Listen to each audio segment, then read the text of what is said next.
Everyone, कैसे आप सब लोग। स्वागत है आपका मेरे YouTube चैनल पर।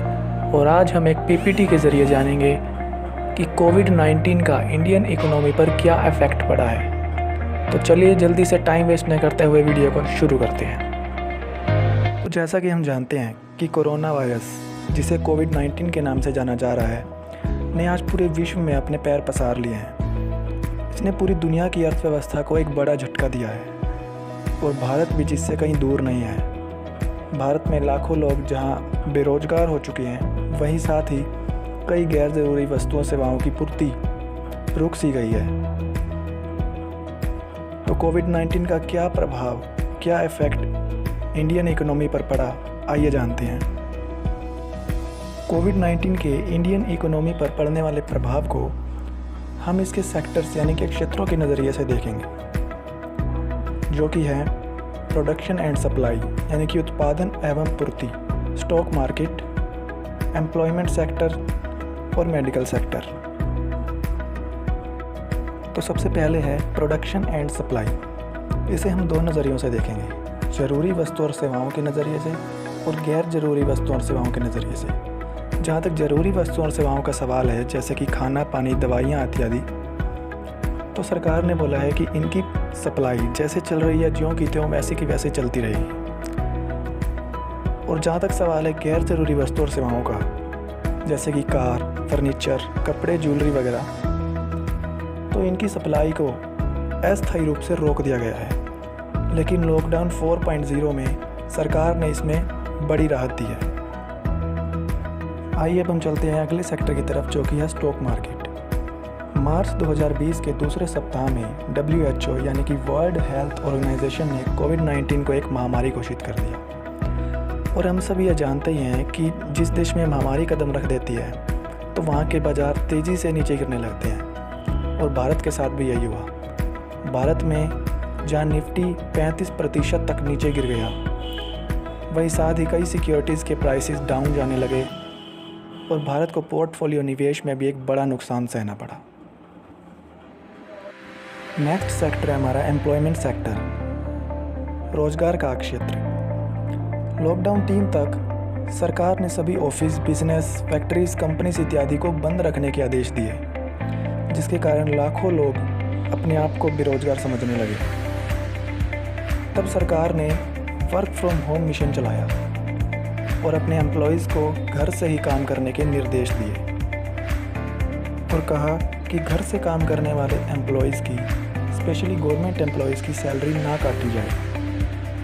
और साथ ही सरकार ने एक बड़ी राहत देते हुए डेली बेसिस यानी कि दैनिक आधार पर काम करने वाले मजदूरों को 1000 रुपये पर सप्ताह और सभी महिलाओं को 500 रुपये पर मंथ देने की योजना चलाई। नेक्स्ट हम बात करेंगे मेडिकल सेक्टर की। कोविड-19 का इंडिया में अगर किसी एक क्षेत्र पर पॉजिटिव इफेक्ट देखने को मिला है सबसे ज़्यादा, तो वो है मेडिकल सेक्टर। इसके कारण कई तरह की दवाइयों, स्वास्थ्य सुविधाओं और कई तरह की स्वास्थ्य संबंधी वस्तुओं जैसे कि फेस मास्क, हैंड सैनिटाइज़र आदि की मांग में, डिमांड में अचानक बहुत ज़्यादा उछाल आया। इससे लोगों में अपने स्वास्थ्य के प्रति, अपने हेल्थ के प्रति जागरूकता बढ़ी और साथ ही इसने कई तरह की चिकित्सा संबंधी कर्मचारियों की आय को काफ़ी हद तक बढ़ा दिया है।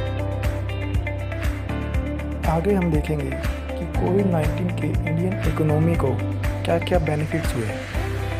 तो जैसा कि हम सब जानते हैं कि लॉकडाउन में पूरे विश्व में ट्रांसपोर्टेशन एक्टिविटीज़ पे बहुत बड़ी लगाम लगी है, जिसके कारण जो कच्चा तेल है उसकी मांग और उसकी कीमत बहुत नीचे गिर गई है। और इंडिया, जो कि अपनी कच्चे तेल की ज़रूरतों का 80% से भी ज़्यादा फ़ॉरेन से इंपोर्ट करता है, वो अपने इंपोर्ट बिल्स में अब कमी कर सकता है। और साथ ही उद्योग, फैक्ट्रियाँ जो कि कच्चे तेल को अपने कच्चे माल के रूप में प्रयोग करती है, वो अपना प्रोडक्शन कम लागत पर कर सकती है। कोविड-19 ने फार्मास्यूटिकल और इंश्योरेंस कंपनीज़ को भी एक बड़ा फ़ायदा दिया है। इसका एक बड़ा उदाहरण यह बात है कि भारत ने लॉकडाउन में करीब 60 देशों को हाइड्रोक्सीक्लोरोक्विन टेबलेट्स की सप्लाई की है। आगे हम जानेंगे आत्मनिर्भर भारत अभियान के बारे में, जिसे 12 मई 2020 को भारत के प्रधानमंत्री श्री नरेंद्र मोदी जी ने शुरू करने की घोषणा की। इसका उद्देश्य है जितना ज़्यादा हो सके लोगों को स्थानीय उत्पाद यानी कि लोकल प्रोडक्ट्स खरीदने के लिए मोटिवेट करना और अपने इंपोर्ट्स को जितना हो सके कम करना।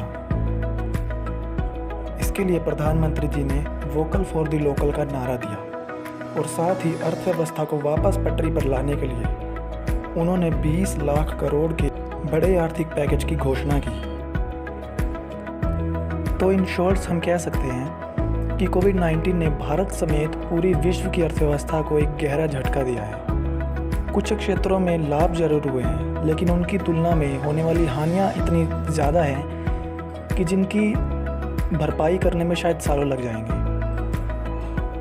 इसलिए अब सरकार और जनता का यह कर्तव्य बनता है कि वे मिलकर साथ में आगे आएं और अर्थव्यवस्था को वापस ऊपर उठाने के लिए कुछ ठोस कदम उठाएं। Thank you. Goodbye till next video.